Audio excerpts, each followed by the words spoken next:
The United Nations agency that helps the world's needy children issued a terse statement on Tuesday about the escalating death toll in Syria as pro-government forces hammer rebel-held areas. "No words will do justice to the children killed, their mothers, their fathers and their loved ones," said the agency's regional director, Geert Cappelaere. That sentence was followed by 10 blank lines and captioned with the hashtag. Syria's pro-government forces backed by Russia and Iran hammered the rebel-held district of eastern Ghouta on Tuesday. At least 250 people have died since Sunday night, with many children among the victims. Eastern Ghouta is the remaining rebel-held area east of Damascus, and has been under siege by Syrian President Bashar Assad's forces since 2013.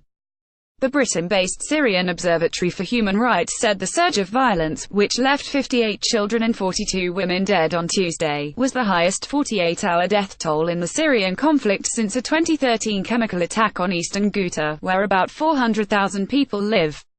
Panos Moumtses, the United Nations humanitarian coordinator for Syria, condemned the bombing of 5 hospitals in eastern Ghouta and said intentional attacks on medical facilities may amount to war crimes. Bassem Kabir, Reuters. A child walks near damaged buildings in the besieged town of Douma, Syria, on Feb.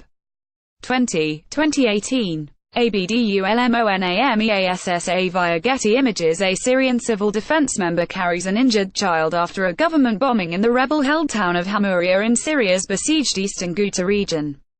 People are trapped without food and access to medical evacuations, a spokesman for Save the Children, Alan MacDonald, told Reuters. The longer the siege and bombing goes on, it is effectively a death sentence for many children, he said. Doctors told CNN that medics were working around the clock to treat hundreds of injured people. "These are the worst days of our lives in Ghouta," said hospital director and pediatrician Amani Balour.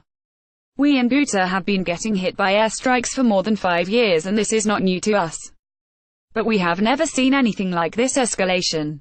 Amnesty International stated that the Syrian government, backed by Russia, is intentionally targeting its own people in eastern Ghouta.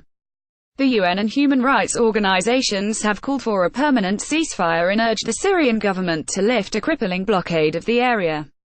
Meanwhile, Sweden and Kuwait have drafted a UN resolution calling for a 30-day ceasefire and an end to sieges and attacks against civilians in Syria. A vote is expected this week, though Russia is likely to veto it. More than 7 years of conflict have left 8.4 million Syrian children in need of emergency aid, according to UNICEF. Download. Owen Blackwell, senior editor, HuffPost Australia.